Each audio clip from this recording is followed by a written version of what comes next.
बिस्मिल्लाहिर्रहमानिर्रहीम।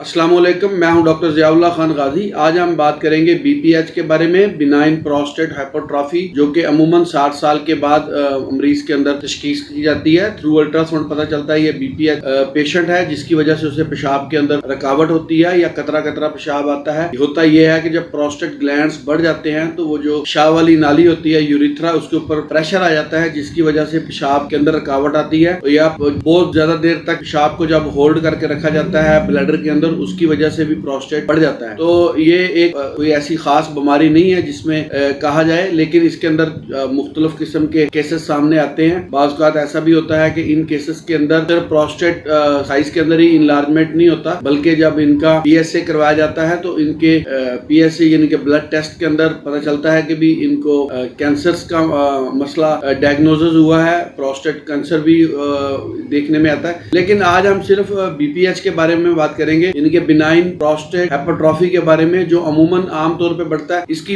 वजूहात के बारे में बात करेंगे, अलामात के बारे में बात करेंगे और इनका होम्योपैथिक के अंदर इलाज के बारे में बात करेंगे। अच्छा, अब भी बाज लोग तो प्रोस्टेट का जब साइज में बढ़ जाता है उसको सर्जिकल तरीके से ऑपरेट करवा लेते हैं, लेकिन बहुत से लोग इसको सर्जिकल ऑपरेट नहीं करवाते, वो चाहते हैं कि थ्रू मेडिसिन इसको मैनेज किया जाए। तो मेडिसिन के जरिए भी आप इसको मैनेज कर सकते हैं और इसके बड़े अच्छे रिजल्ट सामने आए हैं। इसमें होम्योपैथिक की मुख्तलिफ अद्वियात हैं, अगर वो आप इस्तेमाल करते हैं तो यकीनन आपको जो पेशाब के अंदर रुकावट है, पेशाब का तकलीफ होती है, वो खत्म। अब हम थोड़ी सी इसकी पहले वजाहत कर लेते हैं कि प्रोस्टेट ग्लैंड जो होता है ये असल में एक रतूबत छोड़ता है जो सिमिनल विजल्स से सिमन्स लेके आती है। इसके अंदर ये अपनी रतूबात डालता है जो कि आगे जाकर फिर औलाद पैदा करने वाले जरासीम के अंदर कारामद साबित होती है, मेल ऑर्गन्स के अंदर। तो इसकी अहमियत अपनी जगह पे बहुत अहम है, लेकिन वक्त के साथ साथ इसकी जो अहमियत है वो फिर कम होती जाती है। जैसे इसके में से वो रतूबत ऐसा ऐसा कम होना शुरू हो जाती है, 60 साल के ऊपर जाके फिर इसका काम नहीं होता कोई, फिर इसके सेल्स के अंदर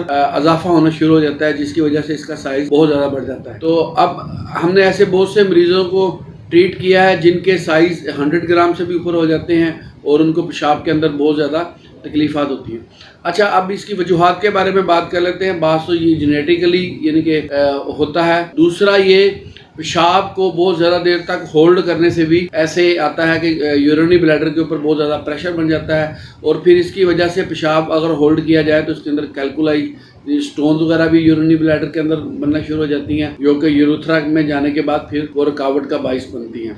अगर ये कंडीशंस बहुत ज़्यादा देर तक रहे तो फिर जो स्टोन्स हैं वो इतनी ज़्यादा हो जाती हैं जिसकी वजह से तकलीफ भी का भी सामना करना पड़ता है और बाज़ औक़ात फिर पेशाब ना होने की वजह से कैथीटर भी पास करना पड़ता है ताकि उसका जो यूरिनरी ब्लैडर है वो खाली हो जाए। इससे किडनी फेलियर के चांसेस भी बहुत ज़्यादा होते हैं, इसलिए इसको मामूली नहीं समझ लेना चाहिए, बल्कि जैसे ही इसकी इब्तदाई सिम्टम सामने आए फौरी तौर पे डॉक्टर से कंसल्ट करना चाहिए और इसकी जो मेडिकेशन करवानी चाहिए ताकि ये ट्रीटमेंट हो। आज मैं आपको होम्योपैथिक की वो अद्वियात बताऊंगा, इनको इस्तेमाल करने के बाद आप बीपीएच से निजात मिल सकती है और उसके जो पेशाब की रवानगी है वो बाकायदा हो सकती है। इसके अंदर जो सबसे पहली दवाई इस्तेमाल होती है होम्योपैथिक के अंदर वो है सबल सरोलाटा। सबल सरोलाटा होम्योपैथिक की मदर टंक्चर्स के अंदर फॉर्म में इस्तेमाल होने वाली एक बेहतरीन होम्योपैथिक दवा है। ये ना सिर्फ पेशाब की रुकावट को खत्म करती है, बल्कि जो हाइपरट्रॉफी हो गई है, इसमें इसका साइज बढ़ गया है और उसके अंदर सोजिश वगैरह आ गई है, उसको भी कंट्रोल करती है। इसके अंदर पेशाब जलन के साथ आता है, पेशाब में तकलीफ होती है और रात को बार बार उठ के पेशाब करना पड़ता है। और बाज़ औक़ात ऐसे केसेस में भी देखा गया है कि पेशेंट जब पेशाब करने के लिए वॉशरूम में जाता है, बैठने से उसको चूंकि वहां पे दबाव आ जाता है और उसको का जो यूरिन है सही तरीके से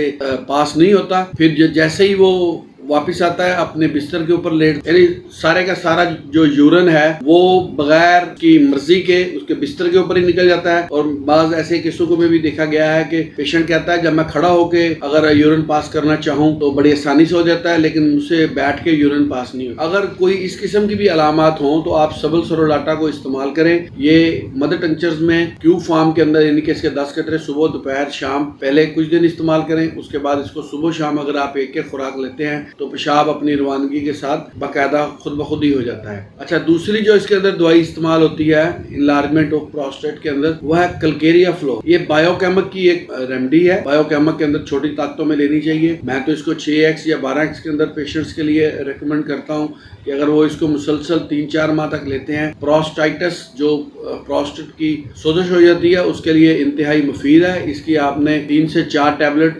TDS یعنی صبح دوپہر شام آپ نے بغیر پانی کے لینی ہے۔ یہ مسلسل ساتھ آپ سبل سروٹاساٹا کے ساتھ بھی آپ اس کو لے سکتے ہیں۔ نیکسٹ اس کے اندر میڈیسن ہے وہ ہے ایپس میلیفیکا۔ ایپس میلیفیکا بنیادی طور پر ہومیوپیتھک کی اینٹی انفلیمیٹری میڈیسن ہے، سوزش جہاں بھی ہو وہاں اس کو ختم کرتی ہے اور بہت اچھی میڈیسن ہے۔ اس کو 200 کے اندر اگر آپ ایک روز ڈوز جن دنوں کے اندر پیشاب کے اندر خاص طور پر رکاوٹ ہو، آپ اس کو 1 ہفتہ تک لے سکتے ہیں، روزانہ 1 خوراک لیں دوسری میڈیسن کے ساتھ ساتھ، تو یہ بڑا اچھا کام کرتی ہے۔ اچھا، اب آخر میں آپ کو ایک کمبینیشن بتاتا ہوں ریکوج کمپنی کا R25 جو کہ پچھلے 15 سے 20 سال کے اندر میرے ایکسپیرینس کے اندر آیا ہے۔ اگر ان علامات کے اوپر کوئی پیشنٹس ٹھیک نہیں ہو رہا جو میں نے آپ کو ہومیوپیتھک کی ادویات بتائی ہیں، تو آپ ریکوج کمپنی کا R25 بھی استعمال کر سکتے ہیں پروسٹیٹ کے اندر۔ تو پھر اس کے میں یہ ہوتا ہے کہ اس کے 15 قطرے صبح، 15 دوپہر اور 15 شام، پہلے 1 ہفتے میں، اس کے بعد پھر آپ اس کی خوراک صبح شام کر دیں۔ اور بہت سے کیسز میں کیونکہ یہ مینیجیبل ٹریٹمنٹ ہے، آپ ان ادویات کو اپنی علامات کے مطابق استعمال کریں، یقیناً ان سے انشاءاللہ تعالی ضرور فائدہ ہوگا۔ بہت شکریہ، اپنا خیال رکھیے گا اور ہمارے اس چینل کا بھی خیال رکھیے گا۔ اس ویڈیوز کو آگے دوسرے پیشنٹس کے ساتھ یا لوگوں کے ساتھ ضرور شیئر کیجیے گا تاکہ بزرگ حضرات کو جو تکلیف ہوتی ہے پیشاب کی، ان ادویات کو اپنی علامات کے ساتھ استعمال کر کے فائدہ حاصل کر سکیں۔ میں آپ کے لیے اس طرح کی انفارمیٹیو ویڈیوز بناتا رہوں گا۔ اللہ حافظ۔